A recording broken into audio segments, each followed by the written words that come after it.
Sorry, এই মুহূর্তে আমি যেটা করলাম অর্থাৎ হাত দিয়ে মুখ নাক চেপে ধরা, হাঁচি যাতে না আসে, আপনি কি সেটা করেন? যদি করে থাকেন তাহলে এই ভিডিওটি আপনার জন্য। চলেন জেনে আসি।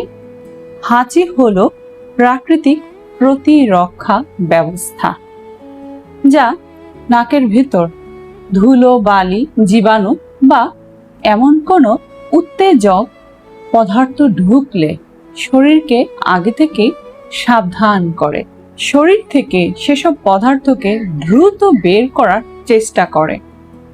অর্থাৎ এই নাকের ভেতর ধুলো, বালি, জীবাণু, যে কোনো ধোঁয়াও হতে পারে, এসব ঢুকলে দ্রুত বের করার দেওয়ার কাজই করে এই হাঁচি। কিছু ক্ষেত্রে হাঁচি চেপে রাখার কারণে কানে ব্যথা, কানের পর্দার ক্ষতি, গলার টিস্যুতে সমস্যা, এমন ঘটনা ঘটতেই পারে। যদিও এই ঘটনাগুলো বিরল, তবুও এই ঝুঁকিগুলো একেবারেই ফেলে দেওয়া যায় না। তাই হাঁচি এলে আমার মতো হাত দিয়ে নাক মুখ চেপে হাঁচি দিতে যাবেন না। টিস্যু, রুমাল অথবা এই কোনোই তো সবার কাছে আছে, সেখানে আমরা হাঁচি দিব। এতে আপনার জীবাণু ছড়ানোর চান্স খুব কম হবে, আর শরীরের স্বাভাবিক প্রক্রিয়াও চালু থাকলো, অর্থাৎ নাকে ঢোকা জীবাণু বের হয়ে যাবে নিমিষেই।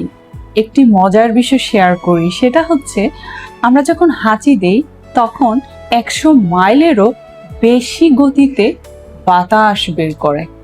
তো পরের বার হাঁচি দেওয়ার সময় আপনি কি স্বাভাবিকভাবে হাঁচি দিবেন, নাকি আমার মতো ভুল আপনিও করবেন, অর্থাৎ হাত দিয়ে নাক মুখ চেপে ধরবেন? এই ভুল করতে যাবেন না, জীবাণুকে বের হতে দিন। ভালো থাকবেন সবাই, সুস্থ থাকবেন। চলে আসবো এমন গুরুত্বপূর্ণ টপিক নিয়ে। টাটা।